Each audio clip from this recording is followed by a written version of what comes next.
ഗർഭിണിയായ യുവതിയെ ഇസ്തിരിപ്പെട്ടികൊണ്ട് പൊള്ളിച്ച കേസിൽ പങ്കാളിയായ യുവാവ് അറസ്റ്റിൽ.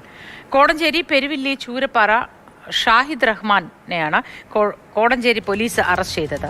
എഫ്ഐആറിൽ ക്രൂരതയുടെ ഞെട്ടിക്കുന്ന വിവരങ്ങളാണ് ഉള്ളത്. ഇംതിയാസ് കരീം ചേരുന്നു ടെലിഫോൺ ലൈനിൽ. ഇംതിയാസ്, വല്ലാതെ ഞെട്ടിക്കുന്നത് എന്ന് നമുക്ക് വാക്കുകളാൽ പറഞ്ഞാൽ മാത്രം പോരാ. അത്രയും ക്രൂരമായ പീഡനമാണ് യുവതി അനുഭവിച്ചത്. ഏതായാലും ഈ ഷാഹിദ് റഹ്മാൻ പിടിയിലായിട്ടുണ്ട്. എവിടെ നിന്നാണ് പിടിയിലായത്? പോലീസ് ഈ എഫ്ഐആറിൽ പറഞ്ഞിരിക്കുന്നത് ഏത് തരത്തിലുള്ള പീഡനങ്ങൾ അനുഭവിക്കേണ്ടി വന്നു ഈ പാവം എന്നാണ്? Good morning. സൂചിപ്പിച്ചതുപോലെ തന്നെ വലിയ ക്രൂരമായ പീഡനത്തിനാണ് യുവതി ഇരയായിട്ടുള്ളത് ഈ ഷാഹിദ് റഹ്മാനിൽ നിന്നും. ഷാഹിദ് റഹ്മാന്റെ പ്രായം 28 വയസ്സാണ്. കഴിഞ്ഞ ദിവസം കോഴിക്കോട് വെച്ച് തന്നെയാണ് ഷാഹിദ് റഹ്മാനെ കോടഞ്ചേരി പോലീസ് പിടികൂടിയിട്ടുള്ളത്. അതിക്രൂരമെന്ന് പറഞ്ഞാൽ ഇവർ ഒന്നിച്ച് കഴിയുന്നവരായിരുന്നു, സുഹൃത്തുക്കളായിരുന്നു. അവർ ഒന്നിച്ച് കുറെ കാലം കഴിയുന്നതാണ്. എന്നാൽ സംശയ രോഗത്തിന്റെ അടിസ്ഥാനത്തിലാണ്, അതായത് ഈ സ്ത്രീ ആയിട്ടുള്ള യുവതി ഫോൺ എടുത്ത് പലരെയും വിളിക്കുന്നു. അങ്ങനെ ആ രീതിയിൽ സംശയം ഈ ഷാഹിദ് റഹ്മാന് ഈ സ്ത്രീയെ ഉണ്ടായിരുന്നു.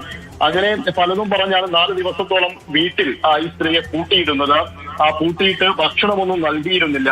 എന്നാൽ എഫ്ഐആറിൽ ഇപ്പോൾ ഈ പെൺകുട്ടി പോലീസിന് പ്രാഥമികമായി കൊടുത്തിരിക്കുന്ന മൊഴി അനുസരിച്ച് പറയുന്നത് കൈ ചുരുട്ടിപ്പിടിച്ച് കണ്ടുകൾക്കും അതിക്രൂരമായി ഇടിച്ചു, കൈകളിലും കാലുകളിലും ഇസ്തിരിപ്പെട്ടി ചൂടാക്കി വെച്ച് പൊള്ളിച്ചു, കൊല്ലുമെന്ന് ഭീഷണിപ്പെടുത്തി, പ്ലാസ്റ്റിക്കിന്റെ വയർ, അതായത് നമ്മൾ കറണ്ട് കെട്ടാൻ ഉപയോഗിക്കുന്ന വയർ കഴുത്തിൽ ചുറ്റി ശ്വാസം മുട്ടിച്ച് കൊലപ്പെടുത്താൻ ശ്രമിച്ചു. ഇങ്ങനെയൊക്കെയാണ് എഫ്ഐആറിൽ ഇവർ പ്രാഥമികമായി നൽകിയിരിക്കുന്ന മൊഴി. അതിഗുരുതരമായ സ്വഭാവമുള്ള കേസാണ്. പോലീസ് ആ രീതിയിൽ തന്നെയാണ് വകുപ്പുകളും ഇതിൽ ചേർത്തിരിക്കുന്നത്. ഇന്ന് തന്നെ പ്രതിയെ റിമാൻഡ് ചെയ്യുകയും ചെയ്യും. ഈ യുവതി ഇപ്പോൾ മെഡിക്കൽ കോളേജ് ആശുപത്രിയിൽ ചികിത്സയിലാണ് ഉള്ളത്. അതിക്രൂരമായ പീഡനത്തിനാണ് ഈ യുവതി ഇരയായത്. എഫ്ഐആറിൽ അത് വളരെ വ്യക്തമായി പറയുന്നുണ്ട്. ഞെട്ടിക്കുന്ന വിവരങ്ങളാണ് ഇതോടെ പുറത്തു വരുന്നത്. ഷാഹിദ് റഹ്മാൻ ഏതായാലും അറസ്റ്റിലായിട്ടുണ്ട്. ഇംതിയാസ് കരീമാണ് വിശദാംശങ്ങൾ പങ്കുവച്ചത്.